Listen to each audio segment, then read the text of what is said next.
طيب بسم الله الرحمن الرحيم الحمد لله رب العالمين والصلاة والسلام على سيد المرسلين وعلى آله الطاهرين وصحبه أجمعين. الحمد لله اللهم صل وسلم على سيدنا محمد مفتاح باب رحمة الله عدد ما في علم الله صلاة وسلاما دائمين بدوام ملك الله وعلى آله وصحبه ومن والاه. اللهم صل وسلم على سيدنا محمد نورك الساري ومالك الجاري واجمعني به في كل أضواري وعلى آله وصحبه نور رب اشرح لي صدري بما شرحت به صدور الصالحين من عبادك ويسر لي أمري ما يسرت به أمور الصالحين من عبادك واهدي قلبي بما هديت به قلوب الصالحين من عبادك وسدد لساني ما سددت الصالحين الصادقين من عبادك بحق سيدنا محمد صلى الله عليه وسلم.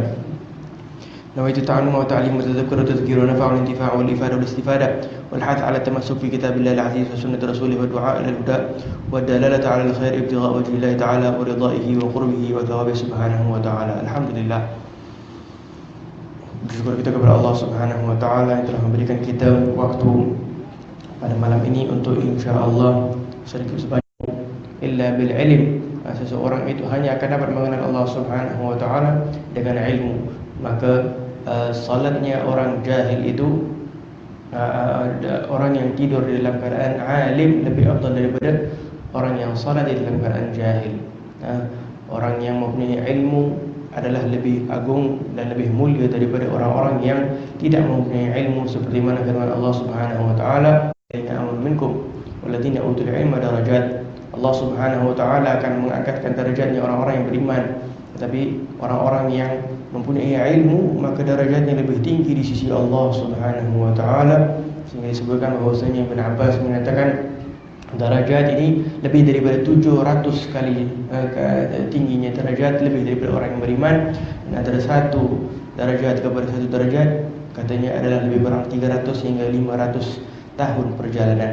Ini perbezaan yang amat besar dan amat berbeza sekali dengan orang yang alim dan orang yang jahil.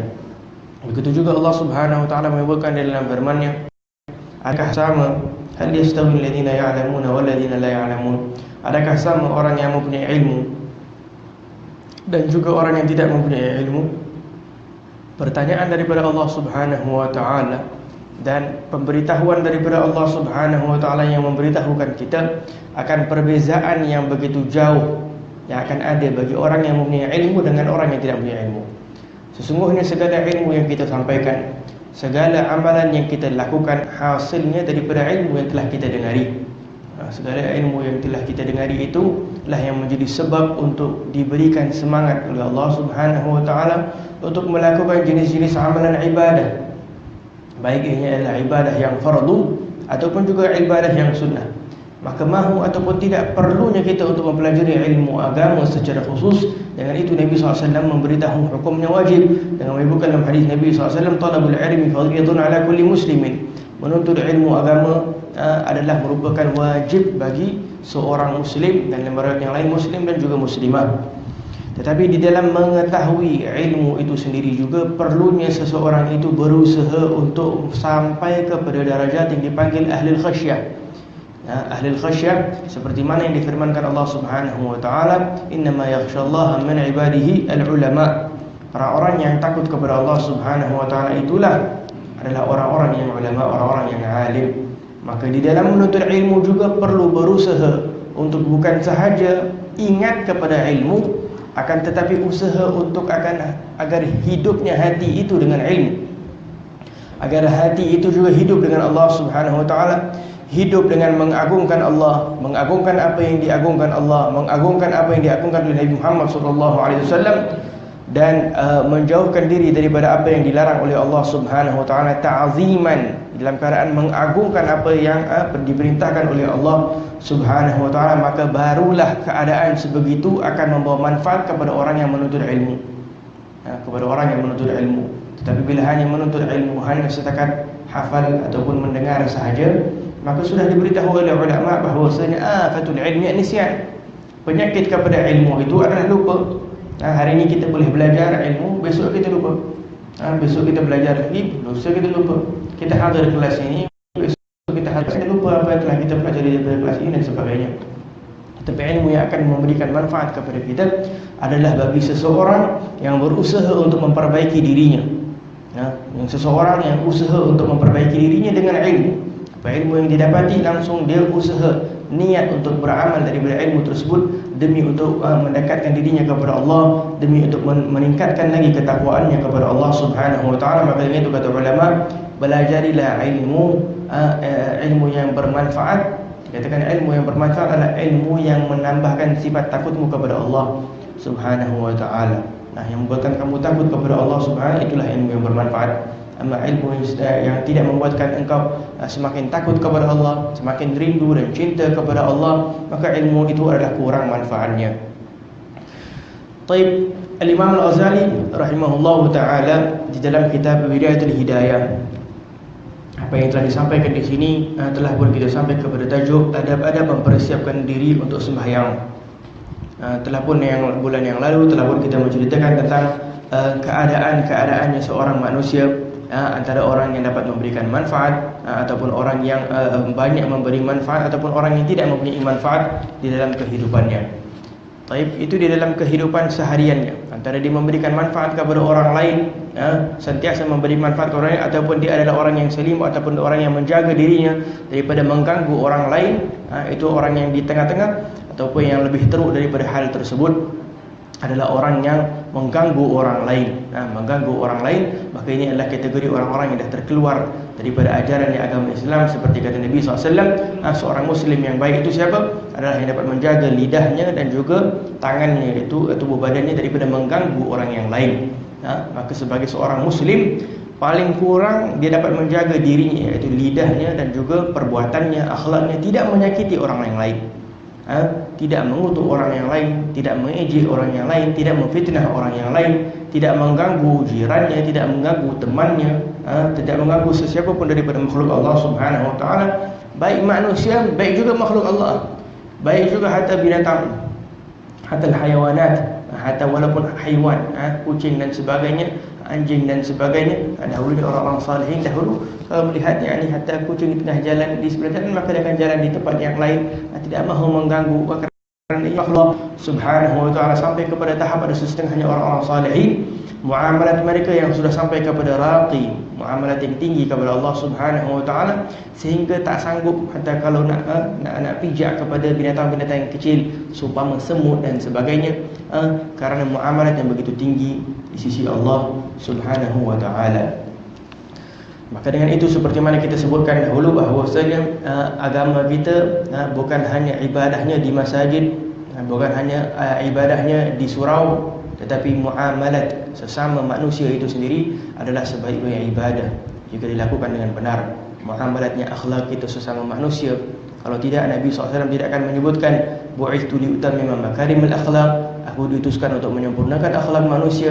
Bahkan Nabi SAW menyebutkan juga dalam hadis bahwasanya aqrabukum, orang yang paling dekat dengan aku kelak manzilan yaumul qiyamah, ahasinukum akhlaqa, yang sebaik-baik akhlak daripadamu. Maka daripada mana akan dapat kita mengetahui ataupun dapat kita mempraktikkan akhlak jika ianya tidak terjadi di antara seorang manusia dengan manusia yang lain? Interaksi seorang manusia kepada manusia lah yang akan kita dapat mengetahui akhlaknya, kesabarannya, sifat hilimnya, sifat kelembutannya, sifat rahmatnya dan sebagainya, yang mana semua sifat-sifat yang mulia itu adalah berasal daripada Nabi kita Muhammad sallallahu alaihi wa ala alihi wa sahbihi wa baraka wasallam. Maka apa yang telah disampaikan pada bulan lalu tentang apa yang diberitahu oleh Imam Al-Ghazali terhadap apa muamalat yang terbaik untuk kita dapat lakukan di dalam harian kita, agar jangan kita berada di dalam keadaan faragh, agar kita dapat memenuhi waktu kita dengan perkara yang mulia. Karena saat kita, seperti mana kata ulama selalu, waktu itu bila mana tidak dimanfaatkan kepada perkara yang baik, maka ia akan memanfaatkan diri kita kepada perkara yang buruk. Jadi kita dapat menggunakan waktu itu dalam perkara yang baik, maka alhamdulillah, itu perkara yang bagus, perkara yang mulia. Tapi saat kita tidak menggunakan waktu itu dalam perkara yang baik, maka waktu itu akan menggunakan kita kepada perkara yang buruk. Nafsu akan panggil kepada kemaksiatannya, itunya dan sebagainya, kerana kita mempunyai musuh kita tidak nampak, entah lagi seperti syaitan dan nafsu dan sebagainya. Baik, di dalam bab yang seterusnya, iaitu bab adab-adab mempersiapkan diri untuk sembahyang, secara khususnya kata di sini Imam Al-Ghazali memberitahu tentang sebaiknya hendaklah engkau bersiap-siap untuk sembahyang zuhur. Sebelum ini telah kita menyebutkan tentang daripada pagi, daripada bacaan wirid subuh, setelah subuh naiknya fajar, pagi apa wirid-wirid yang kita boleh baca dan sebagainya. Bila mana naiknya zuhur, maka sebelumnya zuhur itu katanya di sini, maka hendaklah kau tidur qailulah. Qailulah ini adalah tidur atau berehat-rehat sekejap sebelum gelincirnya matahari. Qailulah di sini kata ulama ada dua, qailulah sebelum zuhur dan juga selepas zuhur. Qailulah adalah waktu rehat dan sebaik-baiknya adalah tidur ataupun hanya rehat baring. Kalau di Malaysia ni mungkin agak kurang orang yang mengamalkan qailulah, tetapi kalau di tempat kami, dahulu tempat pelajar kami di Darul Mustafa, di tempat Habib Umar bin Habib, kami sering melakukan mengamalkan qailulah, yang mana ini adalah sunnah Nabi Muhammad sallallahu alaihi wasallam. Qailulah adalah tidur rehat sebentar sebelum zuhur, beberapa hatta 30 minit ke 1 jam ke ataupun selepas zuhur. Dikatakan sebelum zuhur adalah untuk recovery yang malam punya tahajud. Orang yang suka bangun malam tahajud, recovery dia adalah sebelum zuhur. Tapi orang yang sentiasa bangun tahajud lah, dan untuk nak memberikan kekuatan pula untuk bangun tahajud seterusnya adalah qailulahnya selepas zuhur. Itu yang selalunya yang diamalkan salihin. Tetapi cukup hanya sekali sahaja kalau dia dapat dilakukan sebelum zuhur. Kalau tak sampai dapat zuhur, mungkin dia boleh dilakukan selepas zuhur, kerana setengah orang salihin tidak suka mengamalkan dua kali tidur waktu hari. Pagi itu pagi dengan tengah hari tak mesti dua kali, sekali saja antara pagi ataupun tengah hari itu sendiri. Jikalau ada bagimu ada sembahyang tahajud atau berjaga malam atau membuat kebaikan kerana tidur sekejap sebelum gelincir matahari, itu adalah sangat membantu kau berjaga malam. Taib, qailulah ini adalah yang terbaik bagi orang-orang yang mengamalkan tahajud, tetapi orang-orang yang tidak mengamalkan tahajud, maka ianya adalah perumpama seperti mana dalam sebuah hadis tidak salah, bahawasanya melakukanlah qailulah seperti mana seorang itu sahur.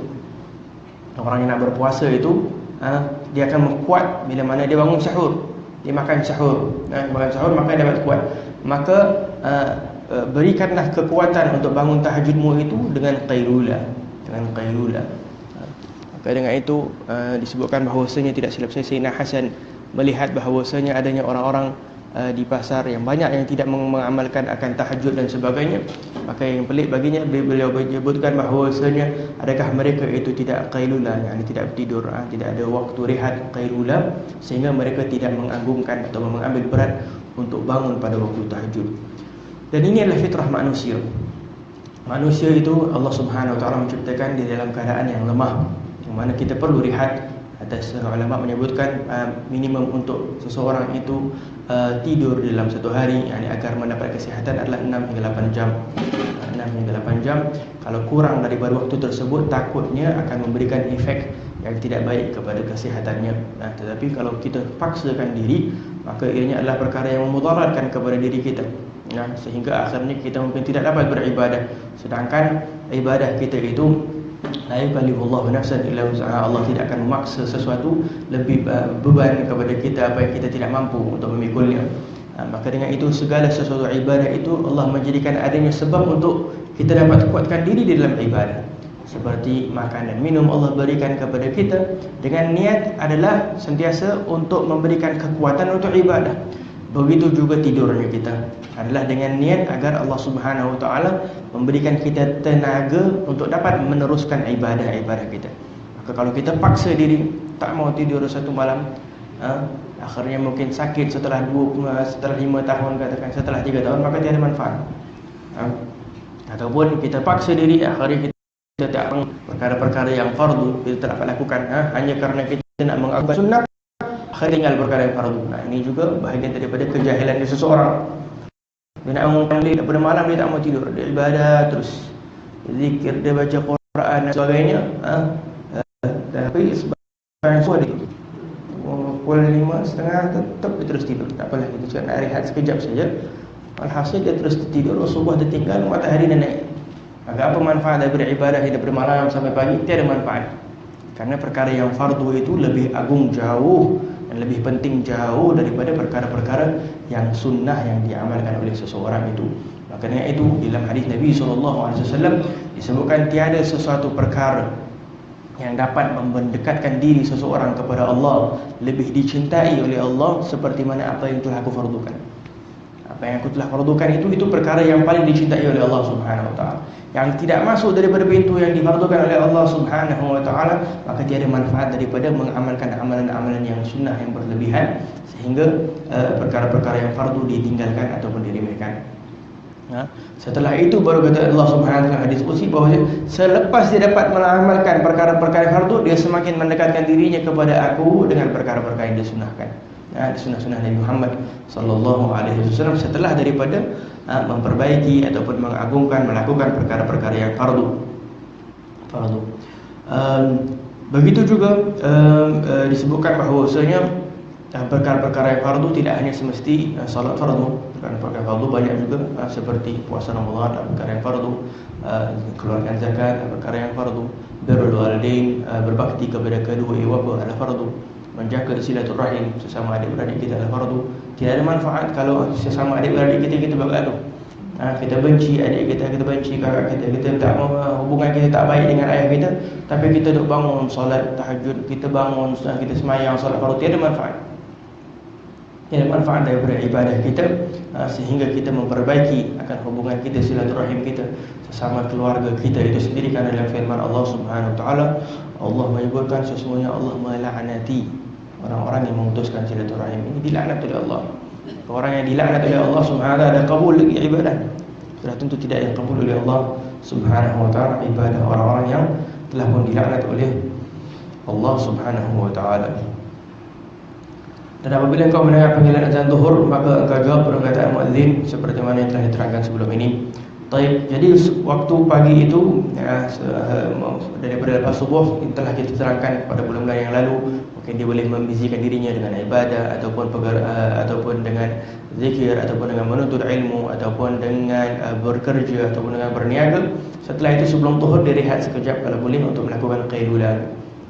Saya tu ada dapat satu ni ada yang menghantar bahawasanya hatta di negara seperti Jepun dan sebagainya pun mengamalkan qailulah. Maksudnya ada manfaat daripada segi kesihatannya untuk orang yang bekerja. Ini orang yang kafir, mereka melakukan research bahawasanya adanya manfaat untuk tidur dalam 15 minit, 20 minit. Jadi mereka letak di syarikat-syarikat yang besar itu ada tempat untuk rehat, macam untuk baring, untuk tidur sekejap. Mereka melihat bahawasanya orang yang tidur ni sekejap dapat kekuatan yang luar biasa dan alert mereka di dalam pemikiran mereka dan sebagainya untuk dapat bekerja dengan lebih bersungguh-sungguh dan lebih fokus dalam perkara mereka. Dan subhanallah, ini perkara telah diajar oleh Nabi Muhammad SAW 1400 tahun yang lalu. Dan sudah tentu Nabi SAW lebih mengetahui apa yang terbaik kepada diri kita, lebih daripada kita mengetahui apa yang terbaik untuk diri kita sendiri. Maka dari itu salah satu syarat untuk seseorang itu dapat bangun tahajud pada waktu malam adalah melakukan qailulah.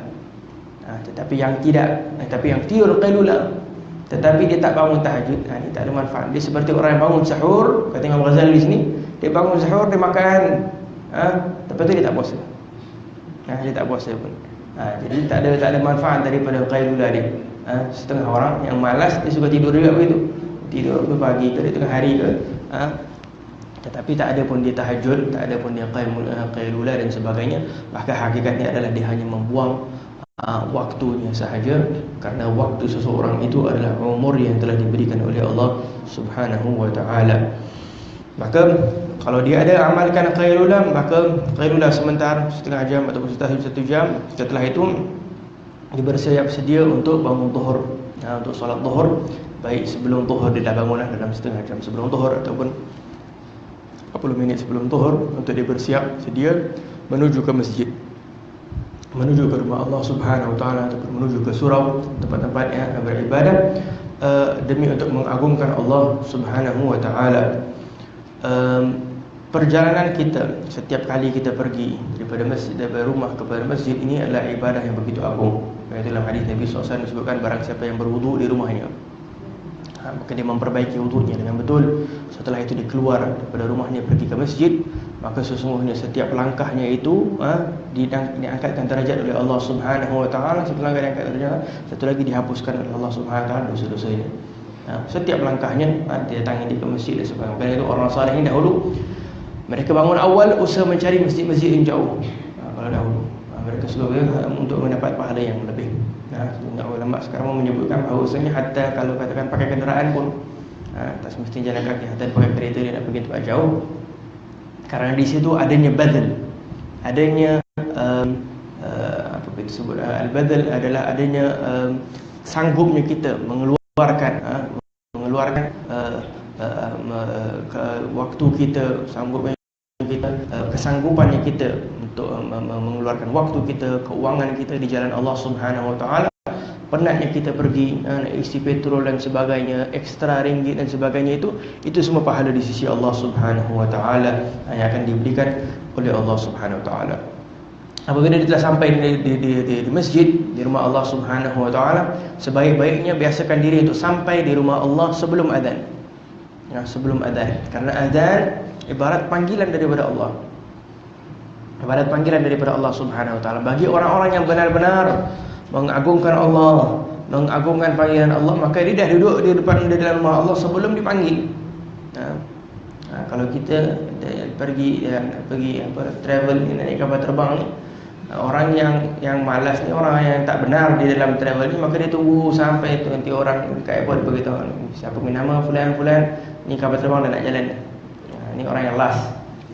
Tapi kalau orang yang betul, dia takut nanti flight nak tertinggal, dia dah awal 1 jam sebelum. Dia dah duduk dekat airport, dia dah tunggu. Dia tunggu dah sebelum panggil. Apatah lagi perkara yang berkaitan dengan ibadah. Sudah tentu ianya lebih diperlukan untuk kita duduk di dalam rumah Allah SWT sebelum dia dinaungkan azan, agar kita menunjukkan kita ta'zim, kita mengagungkan perintah Allah Subhanahu Wa Taala. Bahkan di dalam guru kami pernah menyebutkan dalam firman Allah Subhanahu Wa Taala, was-sabiqun as-sabiqun ulaika al-muqarrabun. Orang-orang yang sabiqun, ini orang-orang yang dahulu, orang-orang yang awal, dan orang-orang yang awal mereka itu adalah orang yang akan dapat kedekatan kepada Allah Subhanahu Wa Taala.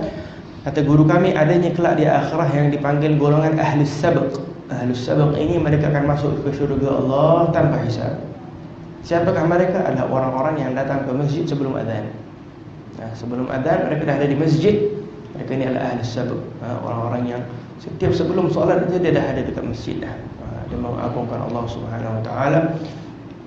Itu kebiasaannya orang salihin dahulu sebelum pergi ke masjid, seperti mana kita pernah sebutkan bahawasanya mereka akan mandi. Bukan hanya mengambil wudu, tapi mereka mandi. Setengah mereka istiqamah 20-30 tahun mandi untuk setiap sebelum solat fardu. Setiap sebelum solat fardu mereka mandi, memakai wangian dan sebagainya. Khudhu zinatakum bil masajid, dalam firman Allah Subhanahu Wa Taala, Allah menyuruh kita untuk memakai pakaian yang baik, yang bersih, wangian dan sebagainya ke rumah Allah Subhanahu Wa Taala, karena di situ adanya ta'zim, adanya pengagungan kepada Allah. Kalau kita pergi nak berjumpa dengan orang yang besar, ahli perniagaan dan sebagainya, kita pakai yang wangi, kita pakai yang mahal dan sebagainya, sedangkan itu tidak membawa apa-apa kecuali manfaat keduniaan. Ini untuk manfaat akhirat. Kita pakai wangian yang paling mahal, hatta pakai baju yang paling bagus yang mengikut sunnah Nabi SAW, untuk datang ke rumah Allah, maka kita akan mendapat pahala yang besar daripada Allah Subhanahu Wa Taala. Bila mana sampai di rumah Allah, maka di sini disebut untuk kita dapat salatlah qabliyatul zuhur. Bila mana dah diazan, maka kita salat qabliyatul zuhur. Dalam hadis Nabi SAW disebutkanlah, bila waktu dibukakan pintu-pintu langit, maka aku mahu supaya diangkatkan amalanku yang soleh pada ketika ini. Amalan-amalan yang kita boleh lakukan waktu masuknya solat zuhur, azannya zuhur. Selalunya orang salihin suka baca Quran yang agak panjang, mungkin 1 juz, setengah juz kadang, sebelum qabliyatul zuhur. Waktu qabliyatul zuhur tu mereka membaca di dalam 2 rakaat atau rakaat itu dengan surah-surah yang panjang. Tetapi mungkin kat Malaysia ni kita susah sikit pasal di setengah-setengah negara Arab mereka suka sengaja lambatkan. Jadi dalam azan diorang bagi waktu mungkin dalam setengah jam dan sebagainya, untuk baru mereka akan iqamah. Tapi bagi kita, mungkin kita agak ada yang sibuk dengan pekerjaan dan perniagaan, maka boleh saja dilakukan setelah sembahyang. Kalau orang ahli dalam fiqh menyebutkan qabliyatul zuhur juga boleh dilakukan setelah daripada solat zuhur. Qabliyatul zuhur boleh juga dilakukan solat setelah solat zuhur. Jadi qabliyatul zuhur ni yang solat muakkad, yang di sini dia mungkin agak ada banyak pandangan lah, ada banyak aqwal, tetapi yang sunnah muakkad itu hanya 2 rakaat sahaja sebelum zuhur. Qabliyatul zuhur yang muakkad sunnahnya adalah 2 rakaat sebelum zuhur dan 2 rakaat selepas zuhur. Tapi yang ghairu muakkad adalah 4 rakaat sebelum zuhur dan 4 rakaat sebelum 4 rakaat sebelum zuhur dan 4 rakaat selepas zuhur. 2 rakaat muakkad yang ini Nabi SAW tak pernah tinggal. Musafir dia dalam keadaan dia musafir, dalam keadaan dia pergi berlayar dan sebagainya, dia tak pernah tinggal. 2 rakaat sebelum zuhur dan 2 rakaat selepas zuhur. Ghair muakkad adalah kadang Nabi tinggal, kadang Nabi amalkan, tetapi ianya mempunyai fadilat yang besar di sisi Allah Subhanahu Wa Taala, iaitu ditambahkan lagi 2 rakaat, 2 rakaat. Jadi 4 rakaat, 4 rakaat. Fadilat yang begitu banyak. Dalam hadis yang telah pun kita dengar tadi disebutkan di sini, para siapa mengerjakannya dalam keadaan dia membaiki akan rukuknya dan sujudnya, maka akan bersembahyang bersamanya dengan 70,000 malaikat. Mereka memintakan ampun baginya sampai datangnya waktu malam. 4 rakaat sebelum zuhur ini hukumnya sunat muakkad misalnya.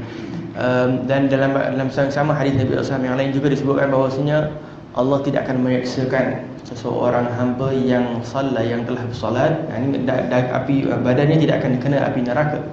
Alhamdulillah, orang yang solat 4 rakaat sebelum zuhur dan 4 rakaat selepas zuhur. 4 rakaat sebelum zuhur dan 4 rakaat selepas zuhur. Abdullah bin Al-Haddad suka mengamalkan, Abdullah Haddad seorang imam yang alim, ulama. Beliau suka mengamalkan 4 rakaat sebelum zuhur itu dibahagikan di dalam setiap rakaat itu bacaan surah Yasin. Baca surah Yasin itu dibagi 4. Jadi sebenarnya setiap satu rakaat itu dibahagi-bahagi sehingga habisnya 4 rakaat. Ada setengah orang salihin mereka suka baca 1 juz daripada Al-Quran Al-Karim. 1 juz daripada Al-Quran dalam salat qabliyatul zuhur itu sendiri. Kita biasa melihat guru kami Habib bin Habib itu juga beliau lebih kepada suka mengamalkan lepas zuhur, supaya mungkin tidak memberikan ruang kepada penuntut ilmu dan sebagainya untuk dapat salat berjamaah pada awal waktu. Maka beliau selalu kita lihat lepas zuhur beliau akan sembahyang panjang dalam 1 juz Al-Quran dan sebagainya. Itu adalah salat zuhur. Dan setelah itu kata Imam Al-Ghazali, maka setelah itu boleh kita salat zuhur berjamaah. Setelah itu kerjakanlah salat zuhur berjamaah. Kerjakan selepas itu pula salat ba'da zuhur 2 rakaat, iaitu sunnah muakkadah ataupun ghair muakkadah 4 rakaat daripada selepas zuhur. Jangan engkau sebut selepas itu sehingga kau masuk waktu asar melainkan belajar ilmu atau menolong orang lain atau membaca Al-Quran atau mencari cara hidup yang engkau gunakan untuk keperluan ibadatmu. Sebelum sembahyang asar hendaklah engkau kerjakan sunat qabliyat asar. Di antara zuhur dan asar. Jadi maksudnya selepas zuhur, habis kita sembahyang zuhur, kalau boleh kita usaha untuk mendapatkan takbiratul ihram bersama imam, yang seperti mana kita sebutkan selalu tentang keagungannya takbiratul ihram bersama imam, yang Nabi SAW amat mengagungkan takbiratul ihram bersama imam karena ianya adanya efek kepada hati untuk hidup. Kalau seseorang itu inginkan hatinya hidup, maka biasakan diri untuk mendapat takbiratul ihram bersama imam dan juga salat di awal waktu. Secara khusus kepada lelaki, untuk dapat salat berjamaah secara khusus di luar, di rumah, di luar rumahnya, di masjid, di surau dan sebagainya. Bagi wanita, jika mungkin ada terikat dengan tanggungjawab seperti ini, adanya anak dan sebagainya, maka boleh sahaja disembahyang di rumah, ataupun kalau sembahyang sendiri pun boleh juga. Tetapi kalau boleh, membiasakan diri untuk salat di awal waktu itu amat penting. Membiasakan diri seorang wanita untuk salat di awal waktu itu mempunyai manfaat yang amat besar. Diletakkan tepi segala urusan rumah dan sebagainya, ini usaha untuk fokus dapat salat pada awal waktu, karena di situ akan adanya rahsia yang begitu besar, kelebihan yang begitu besar di dalam menghidupkan hati seseorang itu untuk mencintai Allah, untuk mencintai Rasulullah SAW. Maka hati akan mula merasakan cintanya Allah, rindu kepada Allah. Kalau katakan terlambat solat, maka hatinya akan terasa bersalah sangat kepada Allah Subhanahu Wa Taala dan sebagainya. Bermulanya daripada ta'zim, bermulanya daripada mengagungkan apa yang difardukan oleh Allah Subhanahu Wa Taala. Makanya dalam hadis Nabi SAW, apakah afdhalul ibadah, apakah ibadah yang paling agung? Salat di waktiha, kata Nabi SAW. Salat di awal waktu. Salat di awal waktu merupakan ibadah yang paling agung di sisi Allah Subhanahu Wa Taala.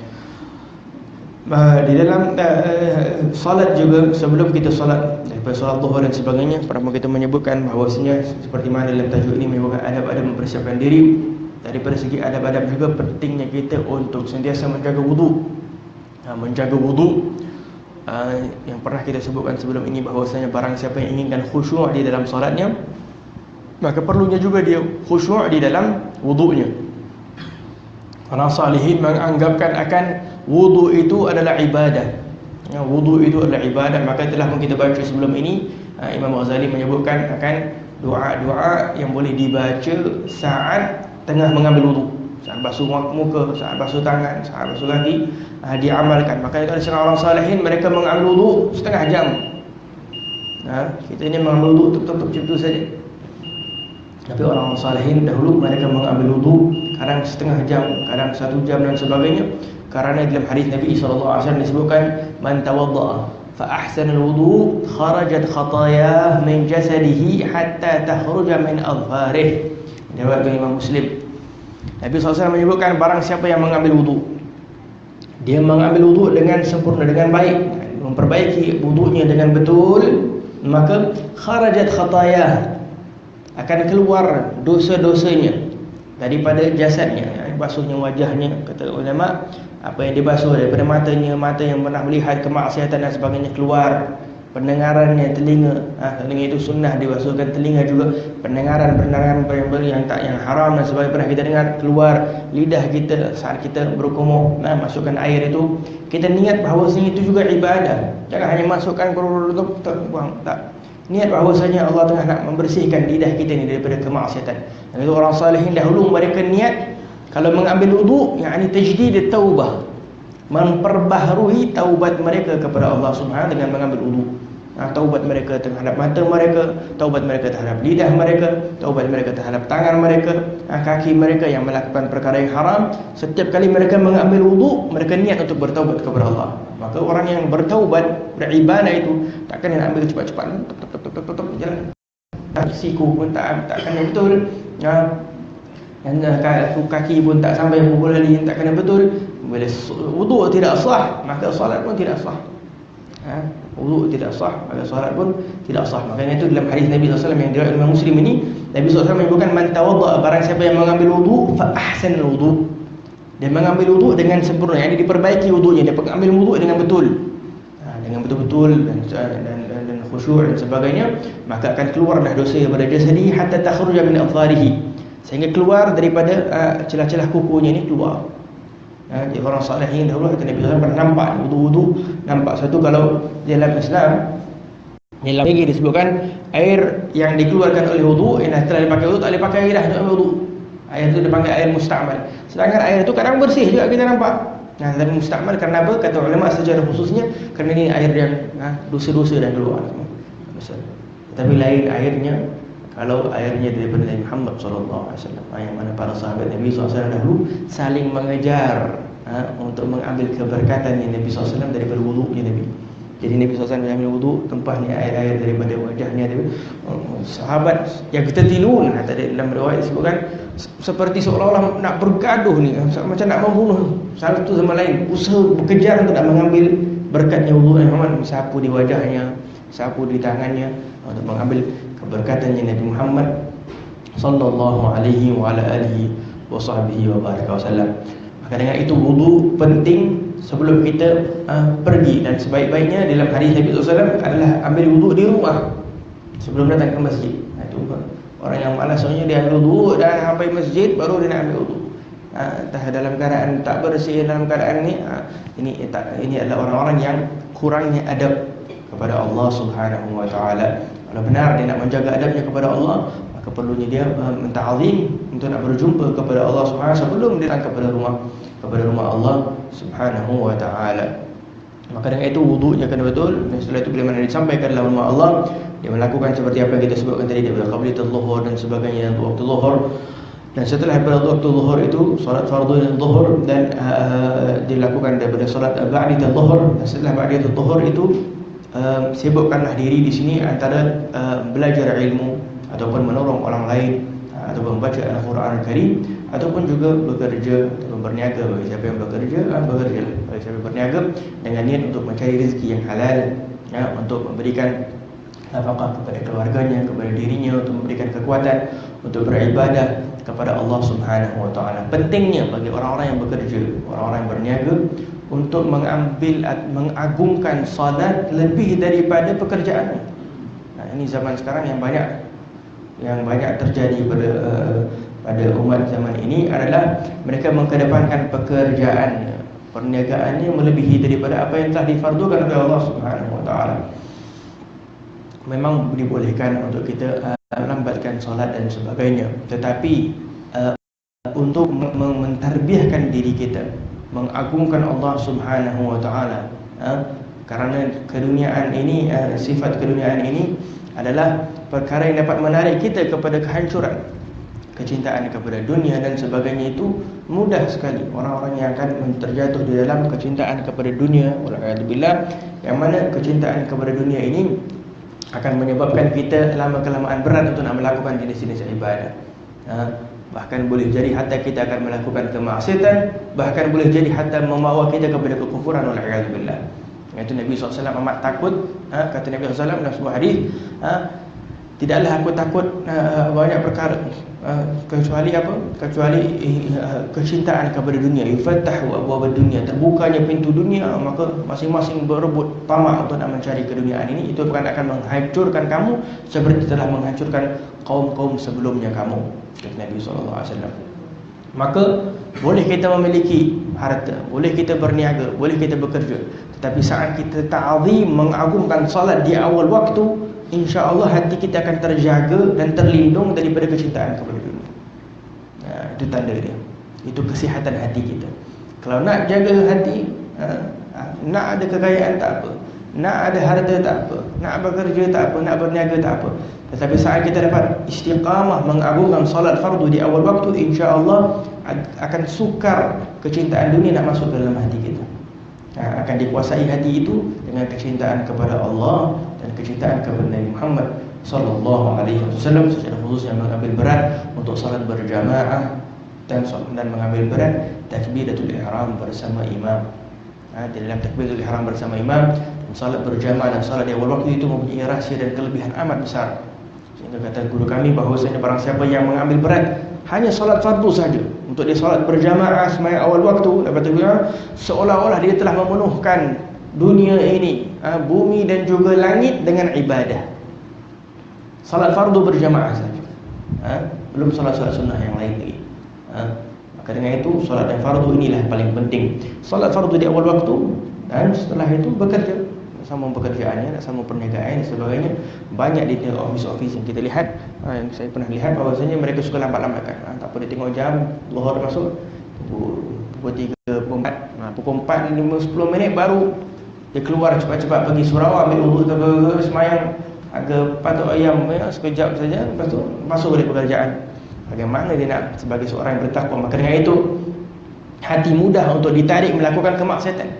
Dia ajak temannya untuk minum khamar, minum minuman keras, diajak temannya untuk melakukan kemaksiatan, mudah tertarik karena hati tak bertakwa kepada Allah Subhanahu wa taala. Itu dalam firman Allah, "Fadaha 'anil fahsya'i wal munkar." Salat itu akan mencegah diri kita daripada melakukan kemaksiatan. Sehingga dalam hadis SAW disebutkan bahawa barang siapa yang salatnya itu tidak memberikan efek kepada dirinya, mencegahkan dirinya daripada kemaksiatan dan perkara-perkara yang keji, maka sesungguhnya dia tidaklah tambah kecuali bu'dan min Allah, kecuali semakin jauh daripada Allah Subhanahu wa taala. Dia tidaklah tambah kedekatan, tetapi dia tambah kejauhan. Dia semayang tak khusyuk, semayangnya lambat, tak pada awal waktu. Jadi maksiat dia masih boleh buat saja, maka dia semakin jauh daripada Allah Subhanahu wa taala. Maka dengan itu selepas daripada zuhur, antara dia membaca Al-Quranul Karim, ataupun juga dia menuntut ilmu yang bermanfaat, ataupun juga dia melakukan pekerjaan perniagaan sehinggalah waktu asar. Setengah orang salihin juga mereka suka duduk di masjid, i'tikaf di masjid di antara waktu zuhur dan asar. Di antara waktu zuhur dan asar mereka tunggu di masjid, di rumah Allah Subhanahu wa taala, melakukan zikir, bacaan Quran dan sebagainya. sehinggalah datang kepada waktu salatul asar. Setelah itu kita sambung sedikit insya-Allah. Setelah itu masuklah pada waktu salatul asar. Waktu salatul asar juga boleh kita kerjakan qabliyatul asar. Qabliyatul asar ini adalah seperti yang disebutkan di sini juga bahawa ianya adalah ghair muakkad. yakni bukan kebiasaan Nabi sallallahu alaihi wasallam. Yakni kadang Nabi buat, kadang Nabi tak buat. Kadang Nabi buat, kadang Nabi tak buat. Tetapi adanya hadis Nabi SAW yang di sini adalah hadis yang begitu mulia, hadis yang begitu agung, iaitu dalam hadis Nabi SAW disebutkan rahimallahu imra'an shalla qabla al-'asri arba'an. Hadis ini menunjukkan akan keagungannya salat qabliyatul asr. Guru kami Habib Umar bin Habib menyebutkan hadis ini adalah doa daripada Nabi. Hadis ini adalah doa daripada Nabi. Kerana di sini disebutkan rahimallah, yakni Allah merahmati. Siapa yang menyebutkan ini? Nabi SAW. Yakni Nabi mendoakan seseorang yang salat 4 rakaat, sunnah 4 rakaat sebelum asar. Orang yang didoa oleh Nabi SAW sudah tentu mustajab doanya Nabi SAW. Maka nak ini dhaman, yakni sudah pasti dirahmati oleh Allah, maka sembahyanglah 4 rakaat sebelum asar. Karena apa? Kau pasti akan dirahmati oleh Allah. Karena hadis Nabi SAW, Nabi menyebutkan Nabi SAW yang warid daripada Nabi SAW, segala sembahyang sunnah jika tidak ada takhsis di situ, yakni tidak ada mengkhususkan surah-surah tertentu, maka sebaik-baiknya adalah surah Qul ya al-kafirun rakaat pertama, dan yang kedua adalah surah Qul huwallahu ahad. Itu yang terbiasa yang dibaca, itu yang warid daripada Nabi sallallahu alaihi wasallam. Tetapi jika ada yang khusus, maka adalah yang diberitahu, seperti ada setengah solat duha rakaat pertama dan yang kedua daripada solat duha, seperti solat witir juga adanya daripada solat witir. InsyaAllah kita akan sampai pada tajuknya insyaAllah untuk kita baca. Taib, yang penting solat qabliyatul asar ni 4 rakaat. Setengahnya orang salihin juga mereka membiasakan membaca surah Zalzalah, idza zulzilatil ardu zilzalaha, boleh dibaca surah itu juga. Tentang setiap salat sunat boleh dilakukan 2 rakaat ataupun juga 4 rakaat sekaligus dengan satu tasyahud, dan boleh dibacakan setiap rakaat itu boleh dibacakan surah. Rahimallahu amran sallallahu alaihi wasallam. Maka bersungguh-sungguhlah engkau untuk mencapai yang demikian itu, supaya engkau termasuk dalam orang-orang yang didoakan oleh Rasul sallallahu alaihi wasallam, yakni mencapai rahmat Allah Subhanahu wa taala. Dan jangan kau sibuk selepas asar kecuali dengan seumpama pekerjaan yang telah kami sebutkan sebelum ini, dan sangat tidak patut bagi seorang itu mensia-siakan masa dengan mengisi waktunya dengan apa saja pekerjaan yang kebetulan datang kepadanya, atau menyebutkan dirinya dengan cara apa saja yang dia sukai. Sepatutnya adalah kau menghitung dirimu dan merancang segala pekerjaanmu dan menyusun wiridmu pada waktu siang dan malam, agar engkau tentukan bagi setiap waktu itu akan satu pekerjaan yang tertentu. Tidak melebihi masa yang telah diharikan. Di sini Imam Al-Ghazali mengisyaratkan tentang kepentingannya seseorang mengaturkan waktunya. Seperti mana kita sebutkan tadi bahawasanya orang-orang yang ahli qulub, orang-orang ahli tazkiyah, yang ahli tasawuf ataupun orang-orang seperti Imam Al-Ghazali dan sebagainya ini, yang amat mengambil berat tentang hati, sehingga mereka menyebutkan dalam suatu kalam mereka menyebutkan bahawasanya orang-orang ahli tazkiyah ni, ahli tasawuf, orang-orang yang mengambil berat tentang hati ini, hum abna'u waqtihim, mereka adalah anak kepada waktu mereka, yakni mereka akan mengagungkan waktu-waktu yang telah diberikan oleh Allah Subhanahu wa taala kepadanya. Masuk waktu asar, waktu selepas asar, dia bukan seperti kata Imam Ghazali, yakni dia tunggu lepas asar baru dia fikir apa nak buat lepas asar. Dah masuk lepas asar baru dia fikir. Dia tunggu kawan dia telefon dia tunggu benda-benda. Nah, ini tak sepatutnya. Sebagai seorang mukmin, perlu dia sentiasa mengatur waktunya. Dan Imam Al-Ghazali di sini dalam kitab ini mengajarkan kita untuk mengaturkan waktu kita. Karena orang yang mengaturkan waktunya, maka mudah untuk dia menggunakan waktu itu di dalam perkara-perkara yang bermanfaat.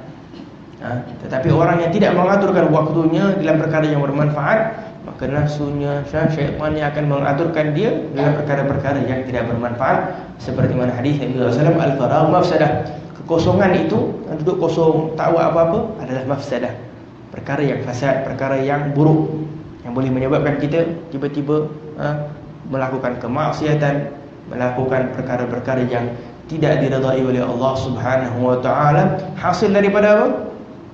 Hanya hasil daripada kita duduk kosong, tak buat apa-apa. Duduk lepas asar tak buat apa-apa, tak tahu apa. Sedangkan di antara asar dan juga maghrib ini adalah waktu yang amat mulia untuk seseorang beribadah kepada Allah Subhanahu wa taala. Dan setelah daripada solat asar itu kita tak boleh sembahyang, tak boleh sembahyang sunnah. Adalah waktu yang waktu tahrim, waktu yang tidak boleh dilarang untuk solat pada waktu tersebut. Ada beberapa waktu seperti setelah solat subuh juga dilarang waktu tersebut untuk kita solat. Begitu juga ada lagi beberapa waktu yang lain seperti pertengahan yang matahari tengah duduk tengah-tengah, tetapi itu tak perlulah kita nak fikir kerana waktu itu amat singkat sekali. Baik, selepas asar ini apakah salah satu rahsia? Dikatakan ulama salah satu kelebihan atau rahsia daripada tidaknya selepas asar ini kita salat adalah agar kita fokus kepada ibadah-ibadah yang lain, seperti bacaan Al-Quran Karim, seperti zikir yang tiada had, yang tiada limit, yang boleh kita terus menerus melakukannya. Berzikir kepada Allah Subhanahu wa taala. Kerana itu kata orang ulama dahulu bahawa dua waktu yang mana seorang mukmin akan ambil berat betul-betul pada waktu dua ini. Karena ianya mempunyai dua kelebihan yang besar daripada segi rezeki, untuk memberikan rezeki kepada seseorang. Satu untuk rezeki hissi, rezeki zahirnya, dan satu lagi untuk rezeki yang batinnya, rezeki hatinya, untuk menguatkan hatinya, keimanannya kepada Allah dan keyakinannya kepada Allah SWT. Iaitu dua waktu. Setelah salat subuh, difokuskan waktu itu untuk baca wirid, untuk mengamalkan wirid dan sebagainya. Dan juga selepas asar, selepas asar ataupun sebelum maghrib, selepas asar ataupun sebelum maghrib. Yang awal ini akan diberkati rezekinya oleh Allah Subhanahu Wa Taala. Kerana itu setelah sembahyang subuh jangan tidur. Kalaupun kita tak ada kerja, kalaupun kita tak berniaga, tetapi kita fokus untuk berada dalam keadaan berzikir, wirid-wirid, membaca wirid, membaca Al-Quran Al-Karim, membaca wirid dari Nabi SAW dan Nabi SAW amalkan. Kerana amalan-amalan tersebut akan membuatkan menjadi sebab untuk kita mendapat rezeki daripada Allah Subhanahu Wa Taala. Zaman sekarang kita banyak komplain, ini tak ada rezeki, tak ada uang dan sebagainya. Sebabnya kita tidak mengikuti ajaran Nabi SAW. Sebabnya kita tidak mengikuti ajarannya ulama, ajarannya orang salihin. Kalau dikatakan Nabi SAW dalam sebuah hadis, la faqr ma'ad duha, tidak akan menjadi miskin orang yang sembahyang duha. Seseorang itu juga akan diberkati oleh Allah rezekinya barang siapa yang membaca surah Waqi'ah. Selainnya kebiasaannya orang salihin, mereka suka baca surah Waqi'ah selepas asar. Selepas asar mereka suka baca surah Waqi'ah, kerana surah Waqi'ah ini adalah surah yang dapat memberikan kita rezeki daripada Allah Subhanahu wa taala. Jadi yang zahir punya rezeki adalah pada waktu pagi kita amalkan, dan waktu asar itu adalah rezeki batin, yakni daripada segi menguatkan keyakinan kita kepada Allah, kecintaan kita kepada Allah dan sebagainya. Makanya itu sebaik-baik waktu setelah daripada solat asar secara khusus pada waktu-waktu dekat dengan ghurub, waktu-waktu sebelum matahari dan nak terbenam, adalah kita mengisikan diri dengan istighfar kepada Allah, memohon keampunan kepada Allah Subhanahu wa taala, berzikir kepada Allah, membaca Al-Quran Al-Karim. Apabila kau merancangkan pekerjaan, tetapi jikalau engkau biarkan dirimu dengan tidak teratur atau kosong daripada sebarang pekerjaan yang berfaedah seperti halnya binatang, kata sini, dan engkau tidak tahu apakah yang mesti engkau buat pada setiap waktu, nescaya engkau akan menyesal dan waktumu akan berlalu dengan sia-sia. Sedangkan waktumu itu adalah umurmu dan umurmu itu adalah modalmu, dan dengan modal inilah engkau mencari keuntungan. Hanya dengan umurmu sahaja engkau dapat mencapai kebahagiaan yang sebenarnya di negeri akhirat. Maka setiap nafas daripada nafasmu adalah laksana satu permata yang tak ternilai, sehingganya kerana ia tidak dapat diganti walau dengan apa sekalipun. Maka dengan itu orang salihin dahulu amat mengambil berat tentang kepentingannya niat dan kepentingannya niat, sehingga ada yang disebutkan bahawasanya setiap hari manusia itu akan bernafas. Seorang ulama Imam Ahmad bin Hasan Attas sebutkan seorang manusia itu akan bernafas 24,000 pernafasan dalam setiap hari. Dalam setiap hari atau dalam 1 jam. Lupa dah. Jika diniatkan setiap pernafasan itu ibadah kepada Allah, maka dia akan mendapat pahala. Waktunya itu dia berfaedah waktu itu saja. Maka Imam Ghazali juga menyebutkan bahawasanya barang siapa yang hidup selama 60 tahun, dia tidur 8 jam, maka dia telah habiskan 20 tahun daripada umurnya. 20 tahun hanya waktu tidur. Dia tinggal berapa tahun? 40 tahun ibadah dengan waktu makannya, dengan waktu minumnya tak tolak lagi. Dia berapa puluh tahun saja tinggal. Sebenarnya kalau kita nak hitungkan harap ibadahnya kita kepada Allah Subhanahu Wa Taala, sedangkan Allah dah mempermudahkan, Allah dah mempersingkatkan ibadah sehingga menjadi 5 waktu sahaja solat fardu dan sebagainya. Maka dengan itu perlunya kita mempenuhkan waktu kita dengan amalan-amalan yang diajar oleh Nabi sallallahu alaihi wa ala alihi wasallam, walaupun kita tidak mengetahui kelebihannya, tetapi di dalam mengikuti Nabi sallallahu alaihi wasallam adalah ubat untuk diri kita, ubat untuk hati kita, ubat nak hilangkan stresnya kita, ubat nak dibersihkan hati, pemikiran dan sebagainya, ubat untuk diberikan kita jalan yang lurus, dibimbing kita ke jalan Allah Subhanahu Wa Taala dengan mengikuti jejak langkah Rasulullah sallallahu alaihi wa ala alihi wasallam. Dan sebaik-baik amalan yang dapat kita lakukan setelah daripada perkara-perkara yang fardu adalah seperti yang tadi kita bincangkan, secara khusus salat-salat sunnah. Dan salat-salat sunnah ini amat agung kerana dalam hadis Nabi sallallahu alaihi wasallam disebutkan awwalu ma yuhasibu bihi 'ala al-'abd as-salat. Pertama sekali yang akan ditanya oleh Allah Subhanahu wa taala, yang akan dihisab, yang akan dihitungkan adalah salatnya. Bagaimana keadaan salatnya?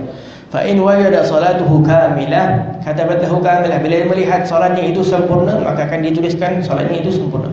Wa in kanat fiha nuqsan, bila mana ianya adalah kurang, maka qala Allah Taala li malaikatihi unzuru hal li 'abdi min tatawwu'in. Maka bila mana adanya kurang, yakni salat fardunya itu adanya kurang, maka kata Allah Subhanahu Wa Taala kepada para malaikat, unzur, lihatlah kepada hamba aku ini, adakah ada daripada salat tatawwu', yakni sembahyang sunnah. Pernah tak dia mengamalkan salat-salat sunnah? Solat qabliyah zuhur ke, ba'diyah zuhur ke, qabliyatul fajar ke, 2 rakaat sebelum fajar dan sebagainya. Jika ada, fa akmilu lahu ma naqasa min faridatihi. Kalau katakan kurang, kalau ada ni solat-solat sunnah ni dia pernah lakukan, maka penuhkan. Solat-solat fardu yang dia pernah tinggal, penuhkan waktu itu dengan solat fardunya. Dan dalam hadis Nabi SAW yang lain, atimmu li'abdi faridhu min tatawwu'ih. Penuhkan, sempurnakan solat fardunya itu dengan solat-solat sunnah. Solat-solat fardu yang ditinggalkan, maka dipenuhkan dengan solat-solat sunnahnya itu. Jadi sebab untuk dipenuhkan oleh solat-solat fardu oleh Allah SWT. Karena perkara yang fardu adalah perkara yang wajib, yang kalau kita tinggalkan secara sengaja maka yang jadi hutang. Dan hutang, dan pernah ditanyakan oleh ulama menyebutkan bahawasanya hutangnya Allah lebih sepatutnya kita agungkan, lebih sepatutnya kita bayar, iaitu kita lakukan itu solat fardu bagi siapa yang tinggalkan. Dan caranya ulama menyebutkan secara khusus yang meninggalkan solat fardu, yang banyak meninggalkan solat fardu, maka tak perlulah dia nak usaha untuk melakukan solat sunnah, tapi dia melakukan solat fardu, qada bagi solat fardu ni. Kata ulama, kalau banyak yang katakan dia dah tak sembahyang banyak, 5 tahun 10 tahun tak sembahyang, jadi dia tak perlu sekaligus nak solat terus 100 kali qada zuhur, janganlah begitu. Mengikut kemampuan masing-masing. Dan orang salih kalau suka jadi sembahyang sunat qabla zuhur tu dia niat sembahyang zuhur sekali lagi. Sunat ba'da zuhur dia niat sembahyang zuhur sekali. Jadi sembahyang zuhur sedikit demi sedikit begitu sehingga hilang daripada keraguan di dalam hatinya terhadap solat-solat yang telah dia tinggalkan. Maka setelah itu bolehlah dia usaha melakukan perkara-perkara yang sunnah. Tetapi kata ulama, kalau kita setengah orang tak apa dengan dia, dengan niat kita sembahyang i'adah, dengan niat ulang daripada solat fardu yang kita lakukan itu agar boleh disempurnakan. Mungkin ada solat fardu yang kita tak betul, ada solat fardu yang pernah kita tinggal, cover balik. Ini solat menjadi cover balik pada modal kita. Makanya itu orang salihin dahulu mereka bila dia ajak semayang, orang semayang 2 kali semayang, 3 kali semayang, tak apa, tak apa, diperbolehkan oleh Allah Subhanahu wa ta'ala. Maka dengan itu insya-Allah sedikit sebanyak daripada apa yang kita belajar hari ini insya-Allah menjadi manfaat kepada diri kita. Kita angkat tangan berdoa kepada Allah Subhanahu wa ta'ala. Semoga Allah Subhanahu wa ta'ala memberkati ilmu kita, membukakan pintu hidayah kepada kita, memberikan kita taufik untuk dapat kita mengamalkan amalan-amalan yang diridai oleh Allah Subhanahu wa ta'ala. Allahumma salli wa sallim ala sayyidina Muhammadin wa ala alihi washabbihi ajma'in. Allahumma inna nas'aluka an tahdina wa tahdil hadirin hadirat wa tahdi jami'il muslimin muslimat li tariqil haqq li tariqis shawab bi rahmatika ya arhamar rahimin wa aftah lana futuhal arifin wa faqihna fid din wa 'allimna ta'wil wahdina ila tariqil mulahidin ila sawa'is sabil bi rahmatika ya arhamar rahimin.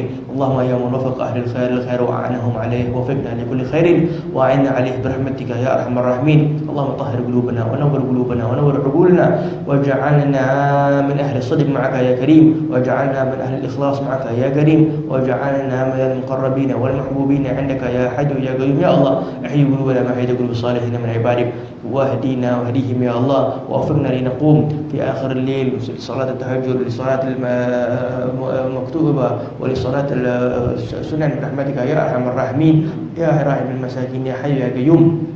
اللهم انفعنا يا الله بما علمتنا وعلمنا الذين ينفعنا وارحمنا برحمتك يا حي يا قيوم. Ya Allah, ya Allah, ya Tuhan kami bermohon kepadamu ya Allah, kurniakanlah kami taufik untuk dapat kami melakukan perkara-perkara yang diridai oleh Allah Subhanahu wa taala, untuk dapat kami salat pada awal waktu, untuk dapat kami mengagungkan salat berjamaah, untuk kami dapat dengan salat takbiratul ihram bersama imam, untuk kami dapat untuk bangun pada waktu akhir lail untuk tahajud dan beribadah kepada Allah Subhanahu wa taala, memperbanyakkan doa kepada Allah, berzikir kepada Allah Subhanahu wa taala. Jauhkan kami daripada perkara-perkara yang tidak diridai oleh Allah. Berikanlah kami taufik untuk kami dapat manfaatkan segala waktu yang telah Engkau berikan kepada kami. Sesungguhnya waktu inilah modal kami untuk kami dapat kebahagiaan kelak di akhirat dan dikumpulkan kami bersama Nabi Muhammad sallallahu alaihi wasallam. Jadikanlah setiap waktu kami adalah kami berzikir kepadamu, bersalawat kepada Nabi Muhammad sallallahu alaihi wasallam. Kurniakanlah kami dan hadirin dan hadirat taubatan nasuha, taubatan nasuha, taubatan nasuha, taubat daripada segala kesalahan, taubat daripada segala dosa, taubat daripada segala dosa yang kita lakukan, daripada mata pandangan, daripada pendengaran, daripada lidah kita berahmatika ya arhamar rahimin. Jadikanlah kurniakanlah kami kekuatan untuk kami dapat beribadah dengan penuh semangat, dengan semangat yang tinggi berahmatika ya arhamar rahimin. Kami dan keluarga kami dan teman-teman kami dan muslimin dan muslimat. Wassallallahu ala sayyidina Muhammadin wa ala alihi wa sahbihi wa baraka wasallam. Walhamdulillahi rabbil alamin. Bisirril Fatihah. A'udzu billahi